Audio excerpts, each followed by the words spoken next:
पूर्णेन्दु सुंदर मुखादर बिंदु नेत्रा कृष्णात् परं किमपि तत्त्वमहं न जाने। नारायणं नमस्कृत्य नरं चैव नरोत्तमं देवीं सरस्वतीं व्यासं ततो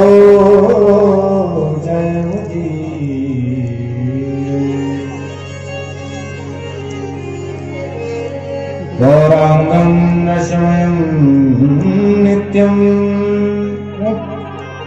रसाचार्यं रसोत्सुकं श्रीमद्रामहर्षणदेवाख्यं सद्गुरुं प्रणमाम्यहम्।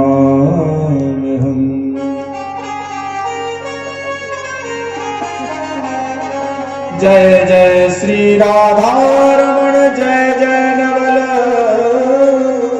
किशोर जय गोपी चित चोर प्रभु जय जय मात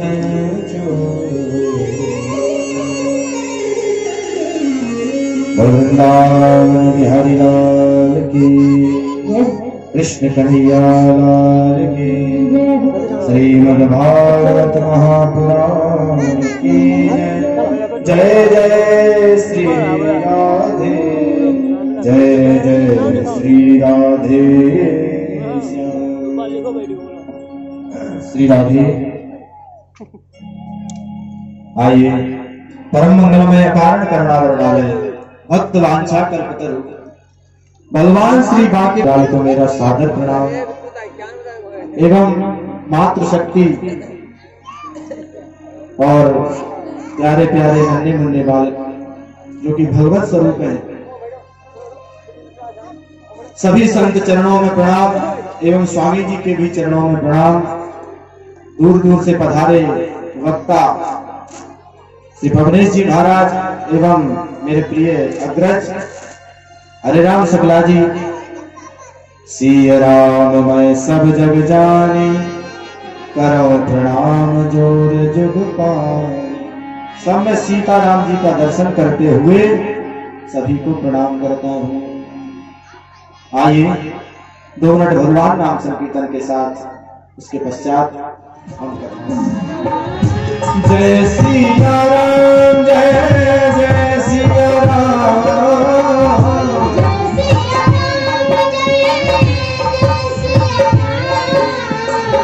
जय सिया राम जय जय सिया राम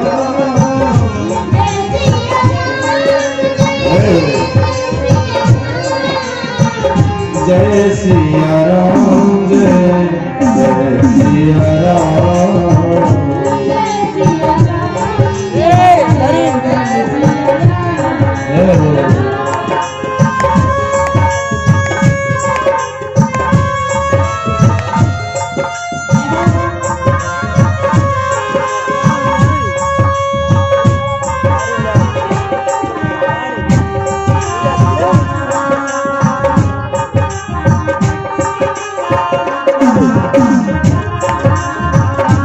जय सिया राम जय जय सिया राम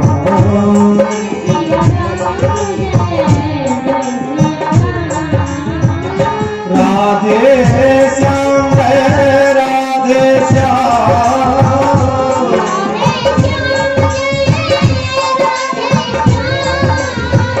राधे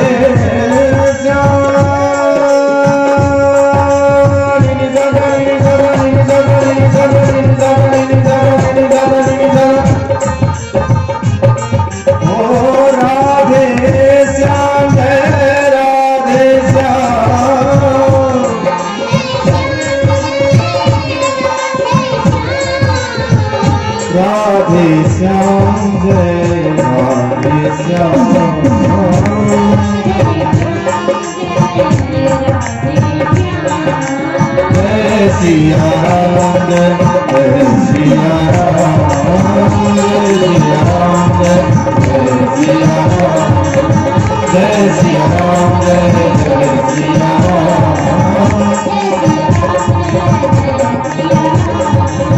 जय सिया राम जय सिया राम जय सिया राम जय सिया राम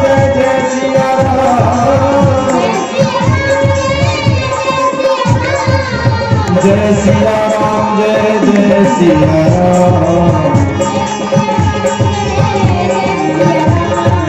जय सिया राम जय सिया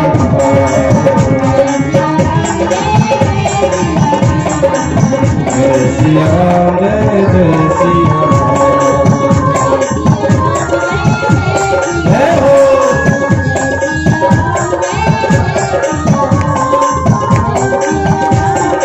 जय सिया राम।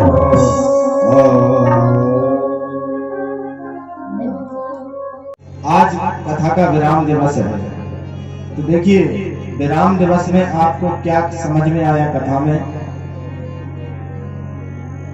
भाई कुछ लोग ऐसे हैं, कुछ लोगों की समझ में नहीं आया होगा, पर कुछ लोग ऐसे भी होते हैं कि जिनको समझ में आया है। जिनको समझ में आया है भगवान की चर्चा अगर वो एक बात भी अपने जीवन में उतार लेगा तो उसका भव से बेड़ा पार हो जाएगा महाराज।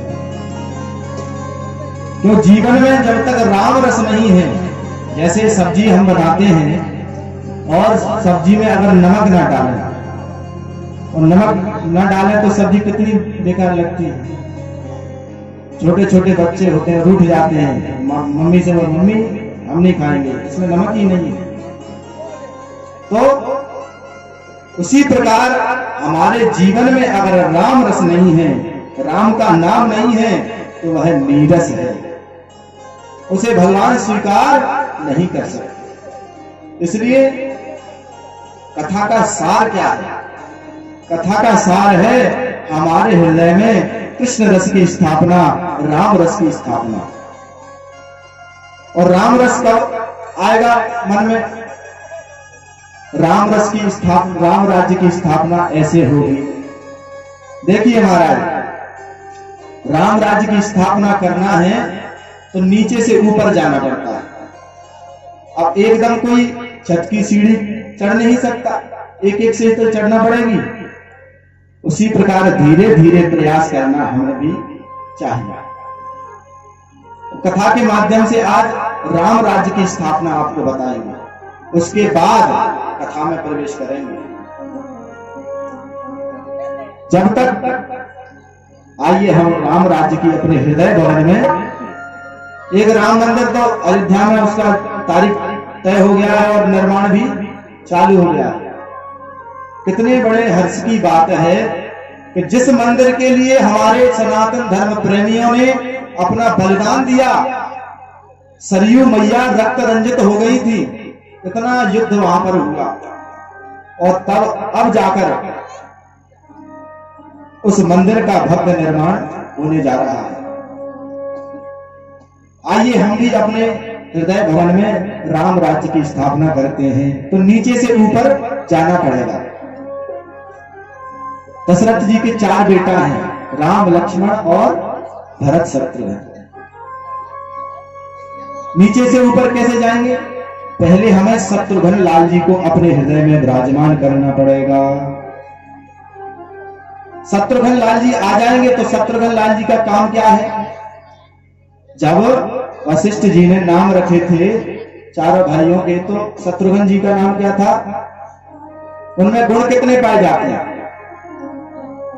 जाके सुमिरन तेरे पुना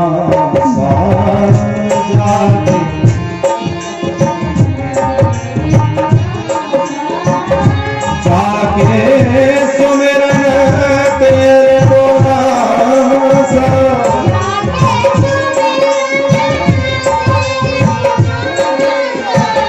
नाम शत्रुघ्न से प्रकाश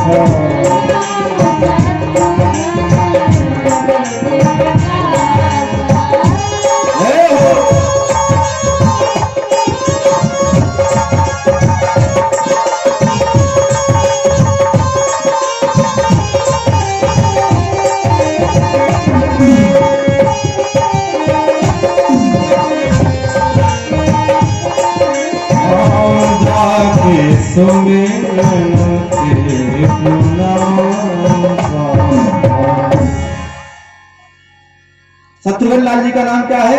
जाके सुमिरन ते रिपुनासा। तो महाराज हमारे हृदय में जब शत्रुघ्न लाल जी आ जाएंगे तो जो हमारे हृदय में काम, क्रोध, लोभ, मोह, मत्सर, ये सब जो जंजाल भरा हुआ है, तो ये कब समाप्त होगा? बोले शत्रुघ्न लाल जी के आने से। शत्रुघ्न लाल जी हमारे हृदय में विराजमान हो जाएंगे तो ये सब शत्रु भाग जाएंगे। और महाराज शत्रुघ्न लाल जी की जो धर्म पत्नी है, भार्या है, देखिए शक्ति के बिना शक्तिमान कभी काम नहीं करते। शक्ति के बिना शक्तिमान काम करते नहीं करते।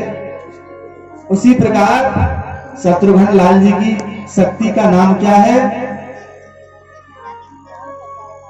शक्ति का नाम है श्रुत कीर्ति। तो महाराज जब शत्रुघ्न लाल जी आ जाएंगे हमारे हृदय भवन में तो शक्ति क्या करती है? श्रुत कीर्ति। बोले किसकी? भगवान की कीर्ति श्रवण करोगे। जब काम, क्रोध, लोभ, शत्रु सब समाप्त हो जाएंगे तब भाव आएगा श्रुत कीर्ति का। तो महाराज शत्रुघ्न और उनकी शक्ति श्रुत कीर्ति जी हमारे हृदय में विराजमान हो जाएंगी।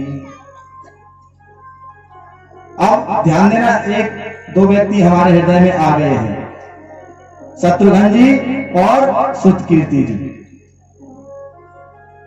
शत्रु समाप्त हो गए, श्रुत कीर्ति जी आ गए। अब दूसरे भैया का नाम क्या है महाराज? दूसरे भाई का नाम क्या है?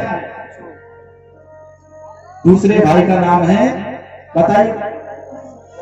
राम जी के लक्ष्मण है कि नहीं? नीचे से ऊपर जा रहे हैं तो लक्ष्मण जी का नंबर आएगा। जब राम राज्य की स्थापना चल रही है तो एकदम राम जी के पास तो कोई जाने नहीं देगा, नीचे से ऊपर जाने। तो दूसरे हैं हमारे श्री लखन लाल जी। तो महाराज लखन यानी जिसका लक्ष्य एक हो, जो इधर उधर ना भागे, क्योंकि जिसका लक्ष्य एक है।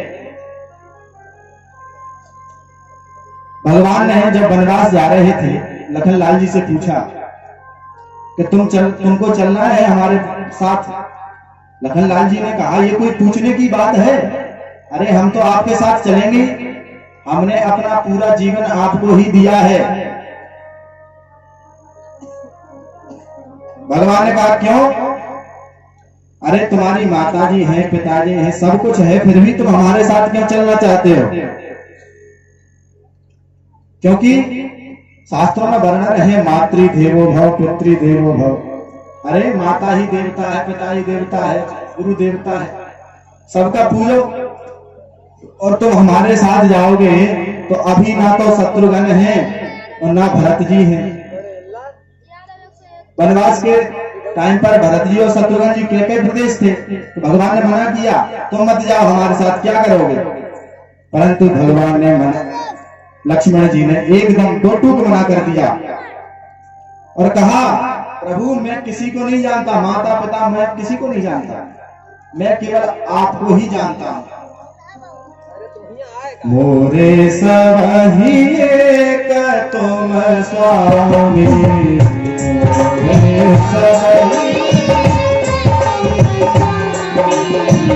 मोरे सबही एक तुम स्वामी।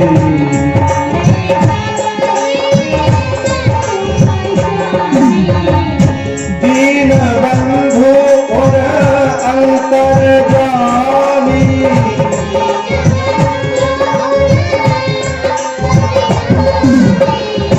दीन बंधु और अंतर्यामी।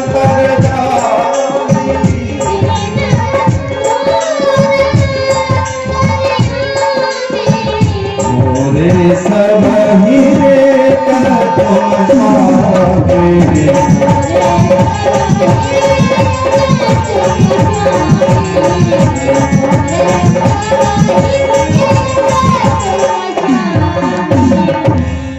लक्ष्मण जी ने मना कर दिया, महाराज मैं किसी माता पिता को नहीं जानता, मेरे तो आप ये माता पिता के नाते हैं ना, ये सब आप में ही दृष्टिगोचर होते हैं।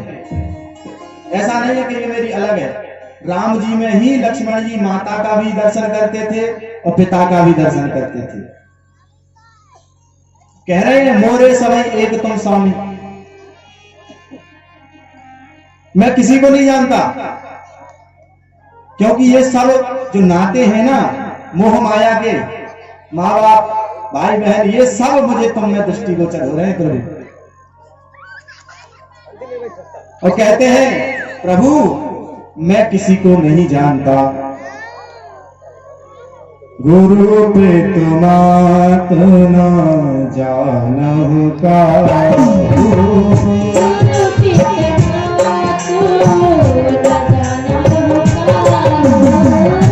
गुरु पे तुमातना जानहु का,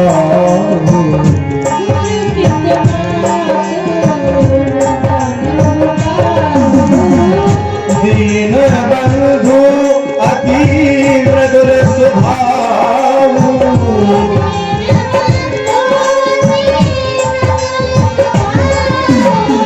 गुरु पे तुमातना जानहु का,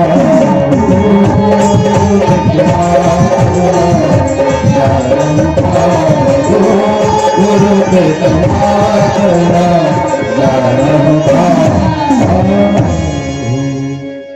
मैं गुरु को नहीं जानता, माता को नहीं जानता, पिता को नहीं जानता, केवल आपको ही जानता हूं। मोरे सवै एक तुम स्वामी। ये सब ये माता पिता के नाते आप में दृष्टिगोचर होते हैं। मुझे माता का प्यार भी आपसे मिलता है और पिता का दुलार भी आपसे मिल जाता है और गुरु जैसा उपदेश भी आपसे मिल जाता है। तो मुझे कहीं जब देखिए सब कुछ एक ही स्थान पर मिल रहा हो, मान के चलो कोई वस्तु है एक ही जगह स्थान पर मिल रही है, तो हम दूसरी जगह क्यों जाएंगे? अरे एक ही जगह मिल रही तो हम एक ही जगह से ग्रहण करेंगे और कहीं नहीं मांगेंगे। तो लक्ष्मण जी ने भी यही सोच लिया कि मैं कहीं नहीं जाने वाला प्रभु, मुझे आपके साथ वनवास चल रहा है। और लक्ष्मण जी की शक्ति का नाम क्या है?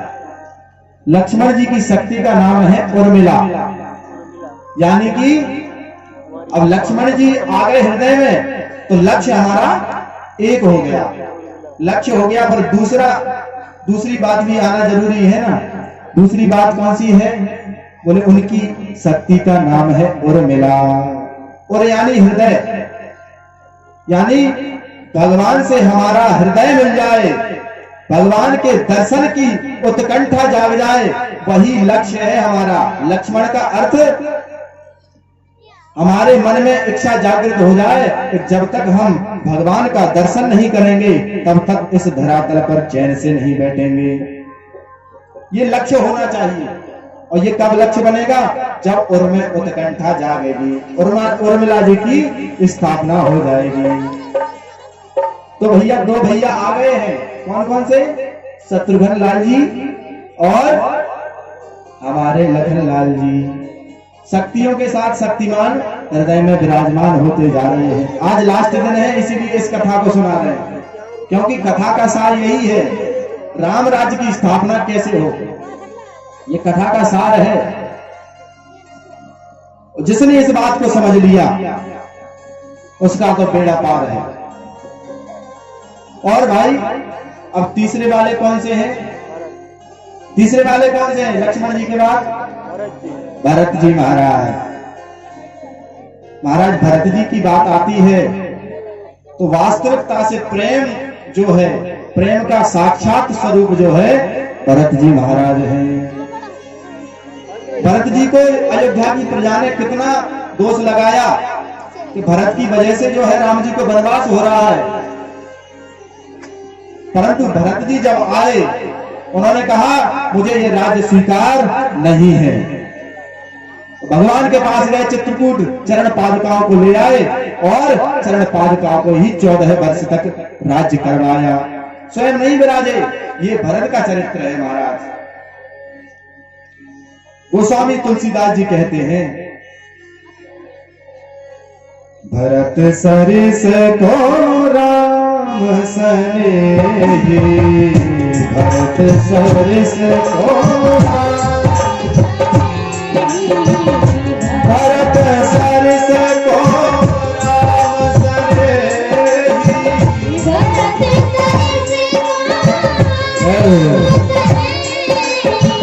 भरत सरिस को राम सनेही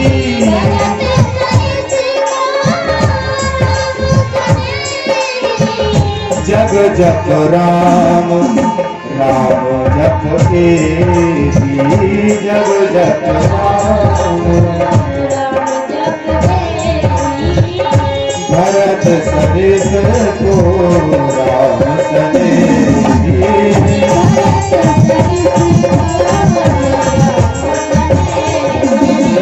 भरत सरिस को राम सनेही। श्री राधे श्री राधे वृंदावन लाल की जय। प्रेम से बोलो सीताराम। राम राज्य की स्थापना चल रही है तो सीताराम बोला करो, सीताराम। तो महाराज भरत सरिस को राम सनेही, भरत जी जैसा कोई राम जी के लिए प्रेम करने वाला दूसरा इस पृथ्वी पर उपजा ही नहीं है। साक्षात प्रेम के अवतार श्री भरत जी महाराज। कितना अगाध प्रेम भरत जी ने दिखाया महाराज। राज्य को स्वीकार नहीं किया। भरत जी चाहते थे कि राम जी ही मुझ में मिल जाएं। भरत जी और राम जी की शकल सूरत बिल्कुल एक जैसी थी, कोई अंतर नहीं था, दोनों सावले सलोने थे। भरत जी का प्रेम देखकर राम जी गदगद हो जाते थे। लक्ष्मण जी दोष लगाते हैं परंतु राम जी को विश्वास ही नहीं हो सकता। आवाज सही कर। श्री राधे जय श्री राधे। बोल वृंदावन बिहारी लाल की। तो महाराज भरत चरित करने और तुलसी जो आदर सुनही उसी राम पद प्रेम अवस होए भव रस विरति। जो भरत जी महाराज का चरित्र बड़े पावन सुनता है, ऐसा पावन चरित्र जो सुनता है उसे भगवान श्री सीताराम जी के चरणों में प्रेम होता है।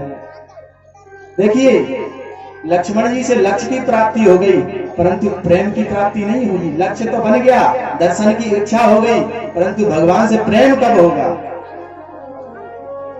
प्रेम होगा जब भरत जी हमारे हृदय भवन में विराजमान हो जाएंगे। भरत जी विराजमान हो गए तो भरत जी की शक्ति का नाम क्या है? श्री मांडवी जी।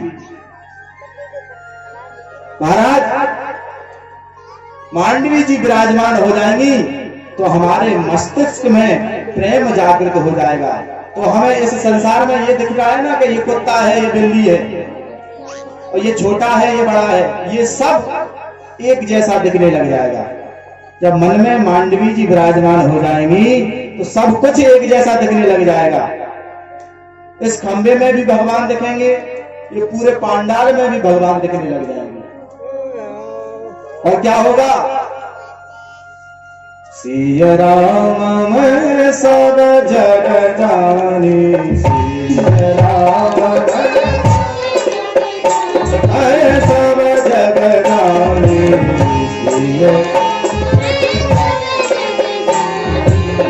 करो प्रणाम जोर जुग पानी,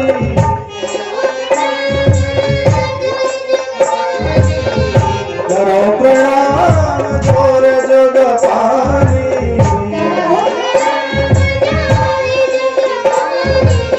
सिया राम मैं सब जग जानी, सिया राम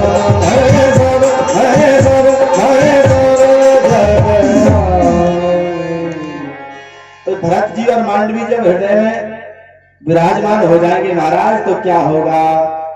तो हम सब जीव जंतुओं में जो है भगवान श्री सीताराम जी का दर्शन करने लग जाएंगे। अब जो देखिए जब प्रेम जागृत होगा तो भगवान के दर्शन की उत्कंठा तो होगी ही। अरे प्रेम जागृत हो गया, और प्रेम किससे? परमात्मा से। अब हृदय में आनंद कैसे आए? प्रेम आ गया, आनंद कैसे आएगा? आनंद का भी आना जरूरी है कि नहीं? तो आनंद की सुख राशि कौन है? भगवान श्री सीताराम जी महाराज। राम जी की शक्ति है श्री किशोरी जी, सीता जी। देखिए राम जी भी विराजमान हो जाएंगे, परंतु देखिए भक्तों के ऊपर बाधा अवश्य आती है। जो भक्ति मार्ग होता है ना, बड़ा ही दृढ़ होता है, मजबूत, इसमें बाधा अवश्य आती है। और हम इस संसार में हैं तो लोग तृष्णाएं परेशान करती हैं, तो महाराज लोक तृष्णाओं के लिए क्या करना पड़ेगा? सीता जी को अपने हृदय में विराजमान करना पड़ेगा। और राम जी तो महाराज आनंद के सिंधु ही है।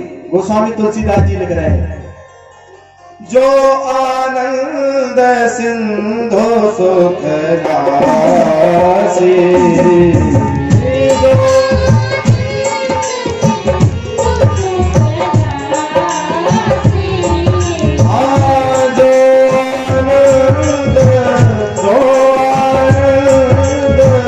सिंधु सुख राशि,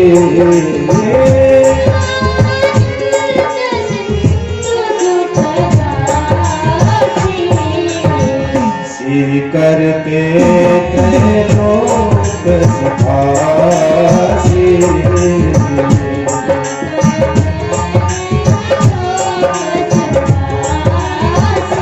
और क्या है भगवान? देखिए आनंद भी है और सुख के सागर है। आनंद सिंधु, समुद्र की गहराई कोई नाप नहीं सकता। ऐसे है श्री राम जी महाराज। सो सुख नाम राम असर नाम,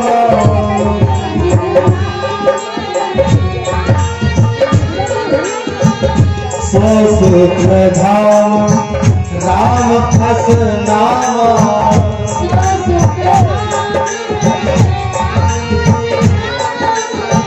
सो सुख धाम, सो सुख धाम राम अस नाम,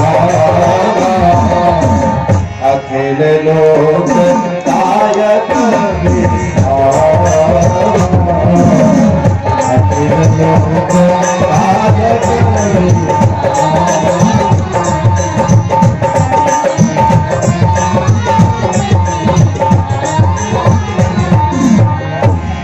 जो सुख धाम राम असनामा, जिसका नाम लेते ही सुख की प्राप्ति होगी। केवल 2 अक्षर का नाम है राम। कितना प्यारा है, जिसको लेने मात्र से बड़े पाप, ताप, संताप सब कुछ दूर भाग जाते हैं।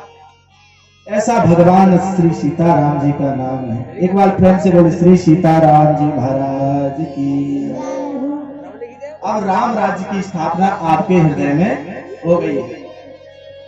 भरत, शत्रुघ्न और राम जी सब अपने अपने शक्तियों के साथ आपके हृदय में विराजमान हो गए हैं। इस कथा पांडाल में जिसने भी इस कथा को सुना है, उसके हृदय में श्री सीताराम जी चारों भैया अपनी शक्तियों के साथ विराजमान हो गए हैं। बोला चारों भैयाओं की जय जय श्री सीता।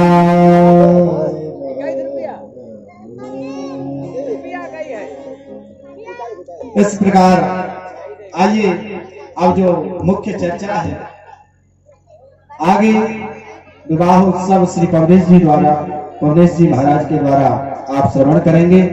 उससे पहले हम कंस वध कराए देते हैं, क्योंकि कंस का उत्पात जो है बहुत बढ़ रहा है, और कंस नहीं मरेगा तब तक ब्याह नहीं हो सकता। अब जब शादी होती है, कोई विघ्न बाधा करे, लड़ाई झगड़ा करे, तो उसको शांत करना पड़ता है कि नहीं?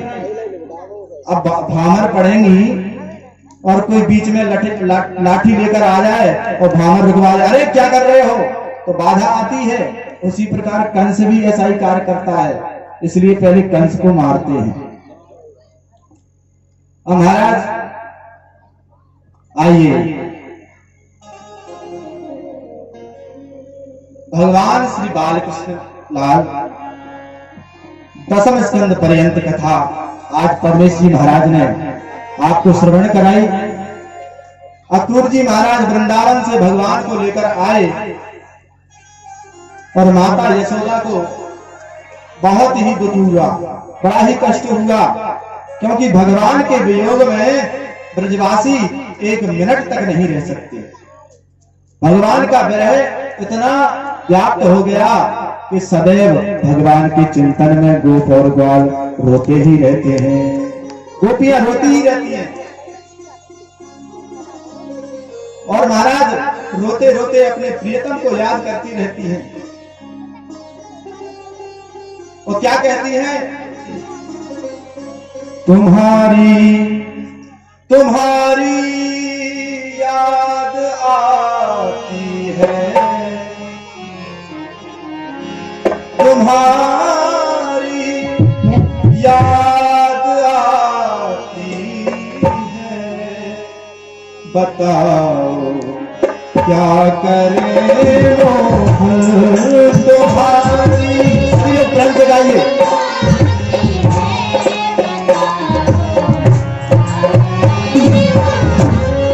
तुम्हारी याद आती है, बताओ क्या करें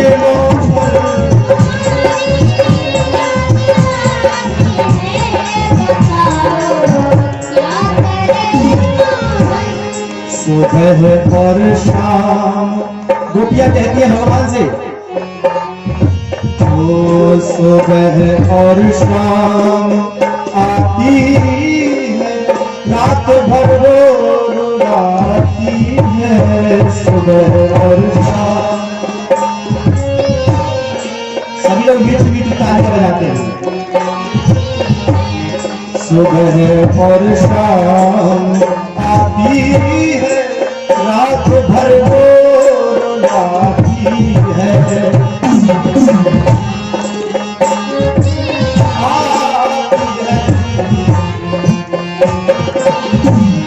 और क्या कहती है, चैन हम प्यारे, चैन हम को नहीं आता, चैन हम को नहीं आता, बताओ क्या करें मोहन।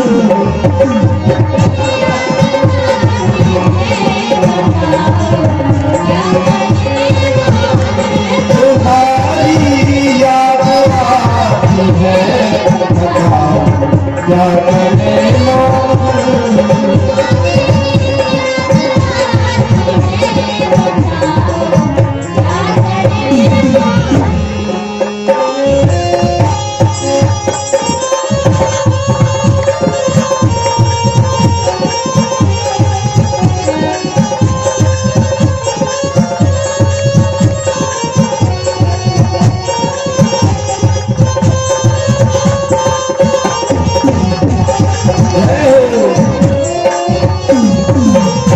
देखिए, जब भक्त भगवान की याद में जब चला जाता है ना, तो उसकी हालत क्या कैसी हो जाती है।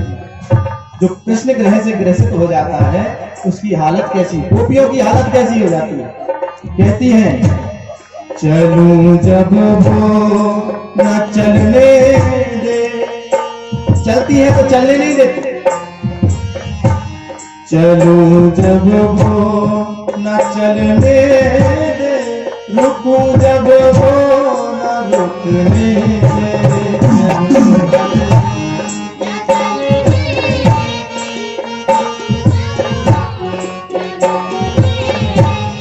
चलूं जब वो न चलने दे, रुकूं जब वो न रुकने दे।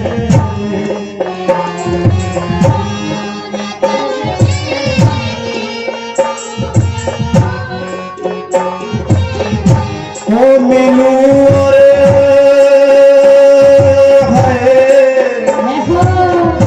ओ मिलूं और उससे न मिलने दे, मिलूं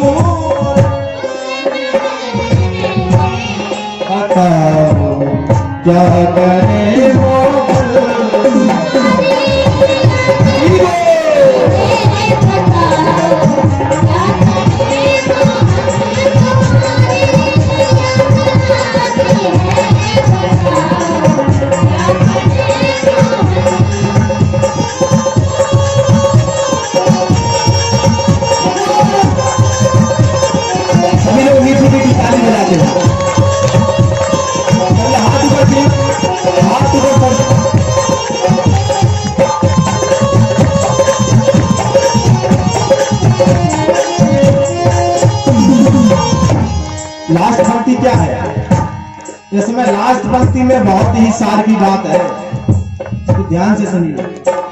ओ तुम्हारी और तुम इसके, हमारी को न चलने दे।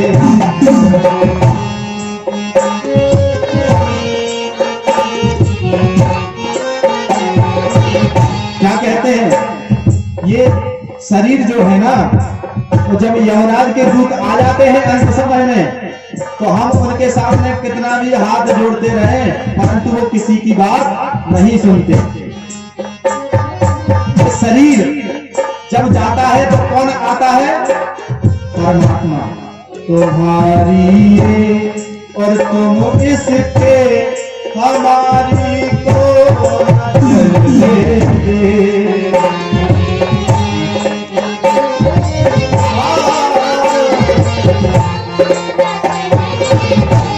ये जब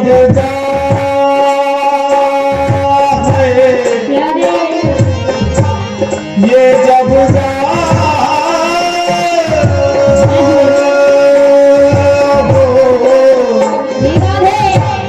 ये जब जाएगी तुम आओ।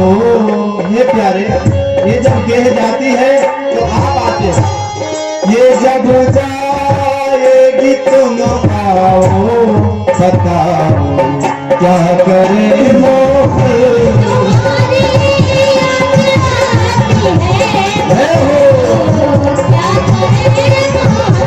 तुम्हारी याद आती है, बताओ क्या करे मोह।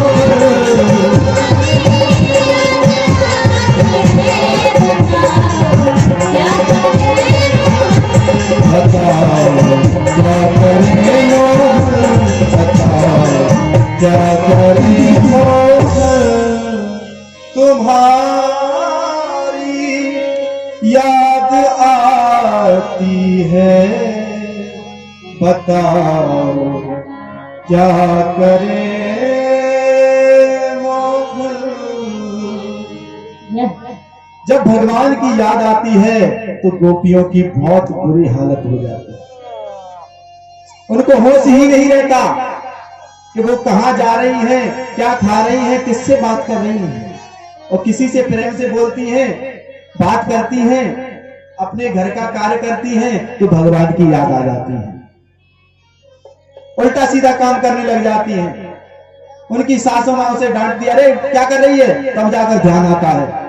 उन्हें तो सदैव अपने भगवान की याद में ही डूबी रहती है। अक्रूर जी महाराज, आज आपने श्रवण किया पवनेश जी महाराज के द्वारा। अक्रूर जी महाराज वृंदावन में भगवान बलराम को और कृष्ण को लेकर आ गए हैं।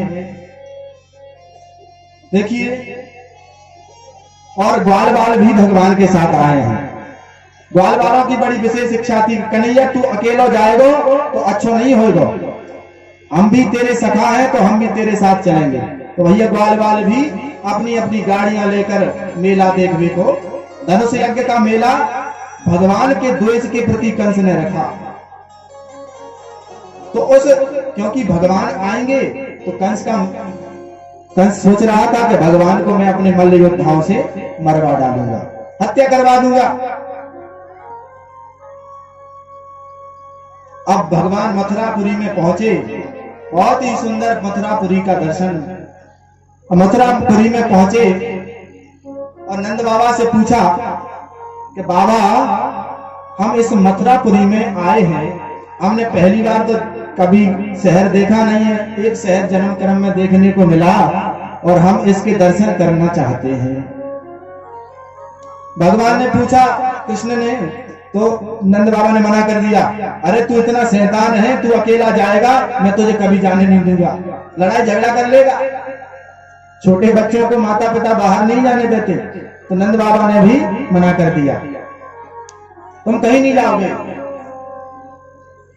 बलदाऊ जी ने कहा कि मैं बहुत समझदार हूं बाबा, एकदम मैं बड़ो है मैं हूं, अब मैं आपको घुमा के ले जाऊंगा।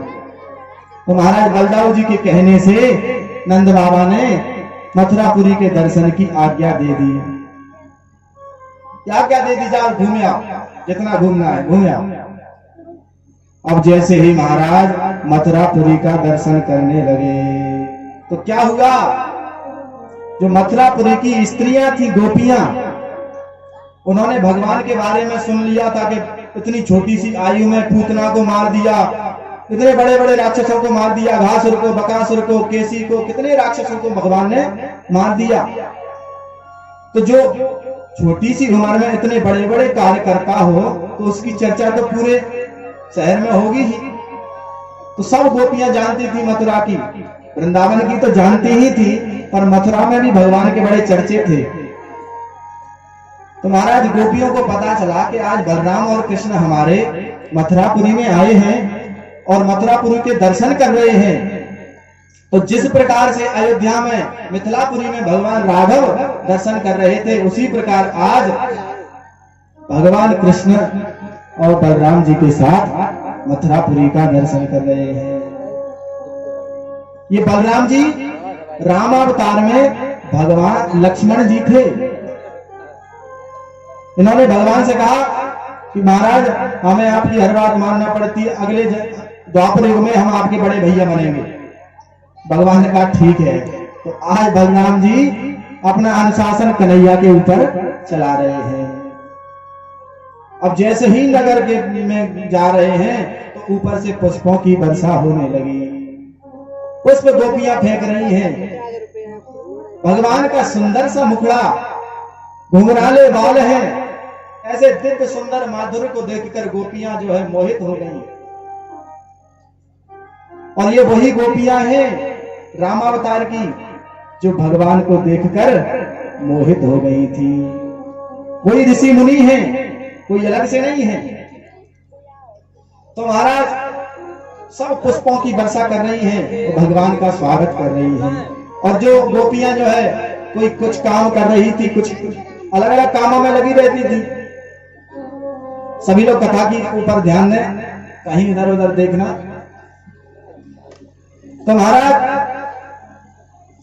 हम यहां से देखते हैं, सब श्रोताओं के ऊपर नजर रहती है हमारी, कौन किसे देख रहा है, कौन क्या कर रहा है, इसलिए बिल्कुल मंच की तरफ। तो महाराज दिव्य दर्शन करते जा रहे हैं। एक ग्वाला ने बोला कि कन्हैया हम ये शहर में नए हैं, तो कन्हैया ऐसा कर, ये इतने गंदे कपड़ा फटे पुराने हम पहन के आए हैं, इनको नए नए तेरे मामा जी लगते हैं, कंस हमने सुना है, और तूने अपने मामा के राज्य में इतने बुरे बुरे कपड़ा हमको जो है पहना रखे हैं, कोई अच्छी सी व्यवस्था कर। कन्हैया ने कहा ठीक है चलो हमारे साथ। तो भगवान कंस के बहुत विशाल धोबी घाट पर ले गए, धोबी घाट पर ले गए, और धोबी घाट पर जितने राजा मंत्री संतरियों के वस्त्र थे बड़े बड़े, सब ग्वाल बालन ने जो है उस धोबिया को पछाड़ कर भगवान ने अपने ग्वाल बालों को वस्त्र आभूषण पहनवा दिए। अब तो महाराज अब राक्षसों के वस्त्र, इतने बड़े बड़े वस्त्र जब पहने तो बेचारे छोटे छोटे ग्वाल वाला उन वस्त्रों में ही ढक गए, कोई दर्शन ही नहीं हो पा रहा उनका, देखिए ही नहीं रहे। अब भगवान से बोले, ग्वाला बोले कि कन्हैया तूने वस्त्र तो बढ़िया पहना दिए, अब एक कमी और रह गई कि भाई ये फिटिंग के कपड़ा अच्छे लगते हैं, ये देख मथुरापुरी में इतने अच्छे सुंदर सुंदर बालक दौड़ रहे हैं और हम देख कितने बड़े बड़े वस्त्र अच्छे लग रहे हैं क्या। कन्हैया ने बोला ठीक है भैया। तो आगे चले तो एक दर्जी मिल गया, दर्जी से एकदम कपड़ा वस्त्रों की फिटिंग करवा ली, एकदम चमचमाते हुए कपड़ों को पहनकर ग्वाल बाल बड़े प्रसन्न हुए। अरे कन्हैया तेरे तो बड़े ठाट हैं। महाराज सबको, अब देखिए दर्जियों पर कृपा क्यों करी भगवान ने, दर्जियों पर कृपा इसलिए किए, आप वृंदावन में जाना सबसे ज्यादा पैसे वाले आपको मिलेंगे तो दर्जी मिलेंगे, क्योंकि भगवान का विशेष आशीर्वाद है उनके ऊपर। एक एक कुर्ता महाराज 500-500 रुपए में सिलते हैं, ये हम जो पहने ये कुर्ता ये वृंदावन का सिला हुआ है। तो महाराज दर्जियों पर विशेष कृपा है।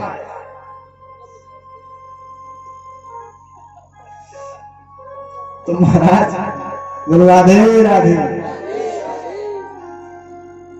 वस्त्र भी पहन लिए, बस एक कमी और रह गई कन्हैया। बोले क्या? तूने वस्त्र भी पहना लिए, अब एक कमी और रह गई है। बोले जब तक ब्रजवासियों को माला नहीं पहने ना तब तक आनंद नहीं आता। बोले क्या? अरे जब तुलसी की माला हार की तरह हमारे गले में पहनेगी तभी तो आनंद आएगा। तो भगवान ने अपने परम भक्त के घर जाकर, देखो कथा बहुत विशाल है, समय हो गया है, इसलिए समास विधि से एक दो विधियां होती हैं, व्यास और समास। तो समास विधि से आप व्यास विधि से सुनाएंगे तो कथा बहुत बड़ी हो जाएगी, पूरा समय हम ही बैठे रहेंगे दोनों वक्ता। तो इसी प्रकार हमें महाराज जी भी आज रात्रि में निकलने वाले हैं, इसलिए थोड़ा स्पीड में टॉप गीजर डाल के चलते हैं। महाराज अब माला भी पहनवा दी, अब एक कमी और रह गई कि बोले ब्रजवासियन के मुख मोहड़े पे जब तक पूरा थापक हुआ चंदन ना लगे तब तक मजा ना आवे। महाराज कुब्जा जा रही थी उस रास्ते में, तो भगवान ने देखा, ऐ सुंदरी इधर आना। कुब्जा ने अरे मुझे कुब्जा से सुंदरी किसने कहा? आज पहली बार जीवन में मुझे कुब्जा से किसी ने सुंदरी कहा है। तो कुब्जा बेचारी भगवान का मुखमंडल देखकर मोहित हो गई और भगवान को ही पूरा चंदन लेपन कर दिया, और सब ब्रजवासियों ने अपने पूरे मोहड़े पर चंदन लेपन कर लिया। कंस के लिए ले जा रही थी, परंतु भगवान के ऊपर मोहित हुई और भगवान को ही वह चंदन लेपन कर दिया। इस प्रकार से अब भगवान जहां धनुष रखा हुआ था, जिस यज्ञ का आयोजन कंस ने किया था, वहीं चले गए और उस मंदिर में प्रवेश करके भगवान ने पूछा, दूतों हमें इस धनुष को छू सकते हैं क्या? सबने मना कर दिया, हाथ मत लगाना। परंतु भगवान ने सबको परास्त करके उस धनुष को ही तोड़ दिया। जब कंस को पता चला कि धनुष टूट गया तो कंस को डर था, जिस दिन ये धनुष टूट जाएगा उस दिन हमारी मृत्यु भी आ गई। कंस बहुत घबराया। अब तो जहां देखता है सब काला काला मुरली वाला, दाल में देखे जीरा तो काला। अरे इतना घबरा गया, हर वस्तु में उसे काला काला मुरली वाला नजर आने लग गया। हर प्रत्येक वस्तु में देखता है। अब महाराज अब जहां रंग भूमि प्रातः काल हुआ, भगवान रंग भूमि में पहुंचे। रंग भूमि के द्वार पर ही एक हाथी खड़ा हुआ था, ऐरावत नाम का। महाराज उस हाथी को भगवान ने गोविंदाय नमो नमः कर दिया और उसके दांतों को लेकर उस रंग भूमि में प्रवेश कर रहे हैं। और कैसा दर्शन कर रहे हैं? यहाँ के जो लोग हैं वो भगवान को किस प्रकार देख रहे हैं, आइए हम दर्शन करते हैं सुखदेव भगवान की। मल्लानाम सुनरनाम नरवरा स्त्रीणाम स्मरो मूर्तिमान गोपानां स्वजनो सतां क्षितिभुजां शास्ता सपेत्रो शिशुः मृत्युर्भोज पतिर्विराड विदुषां सत्यं परं योगिनां वृष्णीनां परदेवतेति विदतो रंगं गतः साग्रयः। महाराज भगवान को किसी ने अपने पुत्र के रूप में देखा, किसी ने बालक के रूप में देखा, किसी ने ऐश्वर्य भाव से देखा कि यही हमारा राजा है, आगामी राजा यही है। किसी ने अपना स्वजन माना, किसी ने संबंधी मान लिया, किसी ने अपना भतीजा मान लिया, किसी ने पोता मान लिया।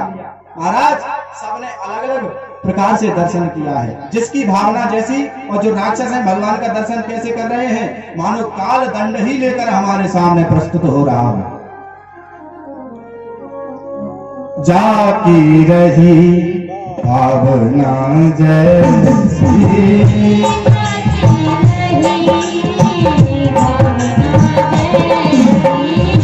जाकी रही भावना जैसी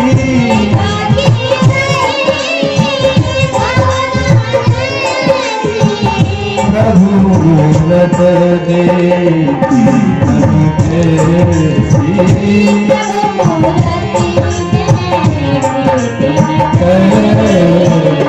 जिसकी जैसी भावना जैसी भावना उसने भगवान को उसी प्रकार दर्शन किया।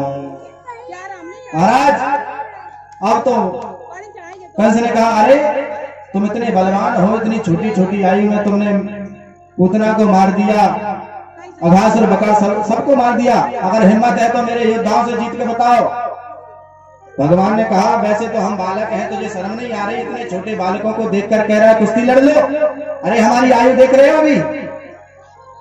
कंस ने कहा, अरे आयु बातें मत बनाओ, तुम्हारी जो है पेट में दाढ़ी है, देखने में छोटे हो परंतु हो बड़े वीर। अब तो भगवान ने बहुत मना किया परंतु नहीं माने, तो महाराज बड़े बड़े मल्लयोद्धाओं को भगवान ने परास्त किया और अंत में कंस ने अपने राक्षसों को आदेश दिया, अरे इसको समाप्त कर दो। अब जैसे ही राक्षस मारने को हुए सबको समाप्त कर दिया। अक्रूर जी ने अपने मंत्रियों को आदेश दिया, भगवान की रक्षा करो। इधर अक्रूर जी के मंत्रीगण लड़ने में लगे हैं, इधर भगवान ने सिंहासन पर जो ऊंची पदवी पर विराजमान है कंस, उसकी पदवी पर जाकर सिंहासन पर जाकर भगवान ने उसे पटक लिया और उसी की छाती में ऐसा धमुकरा दिया तो उसका गोविंदाय नमो नमः हो गया। बोले कंस मर्दन भगवान की, बाल कृष्ण लाल की। इस प्रकार से भगवान ने कंस का उद्धार किया। आइए अब हम एक भजन के माध्यम से भगवान की सावली सूरत का दर्शन करते हैं, उसके बाद अपनी वाणी को मैं विराम दूंगा। मुकुट सिर मोर का, सभी लोग प्रेम से गाएंगे। मुकुट सिर मोर का, मेरे चित चोर का, दुने न नैना दुने न नैना दुने न सरकार की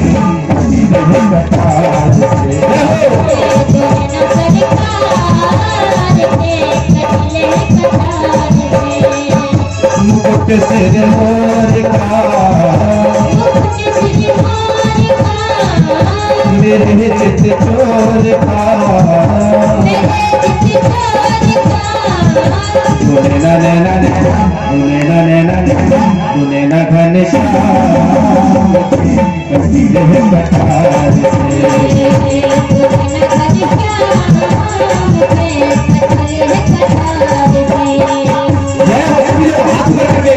किसी भी व्यक्ति का हाथ नीचे नहीं आएंगे, सभी लोग हाथों पकड़े।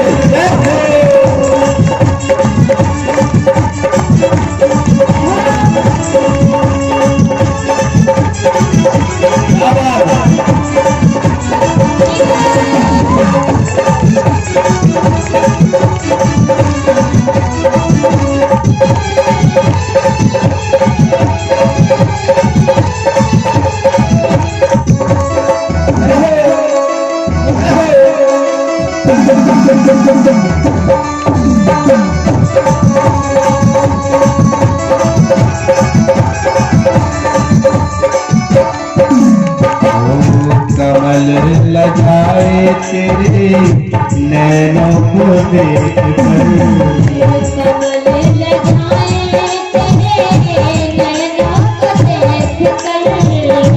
धूली घटाए तेरी कजरे की रेख पर,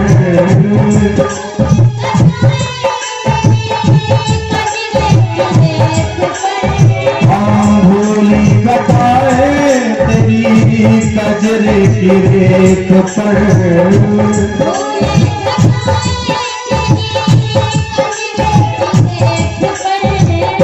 ये मुखड़ा निहार के चांद बहार के, ये मुखड़ा निहार के चांद बहार के,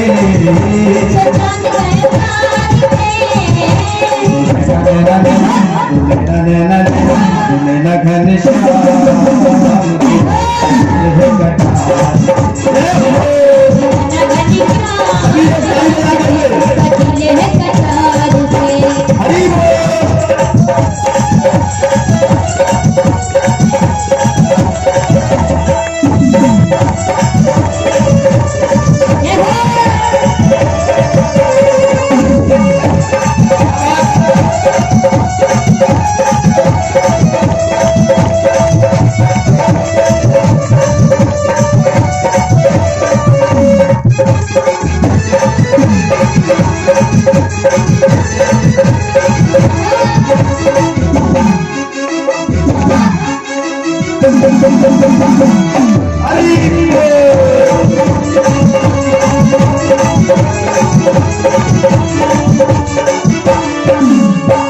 और क्या कह रहा है?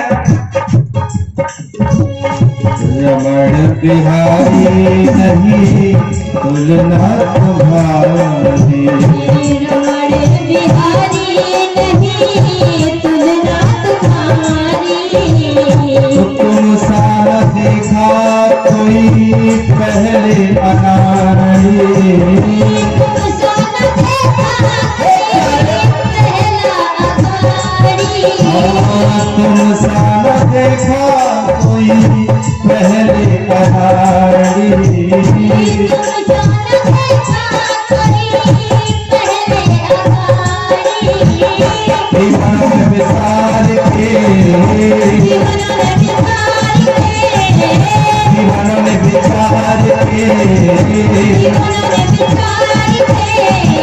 कहाए पुकार के,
मुकुट सिर मोर का,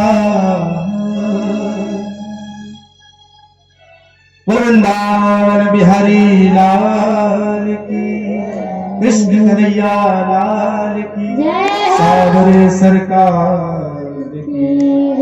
आज कथा का विराम दिवस है, तो कल हम यहाँ से विदा लेंगे।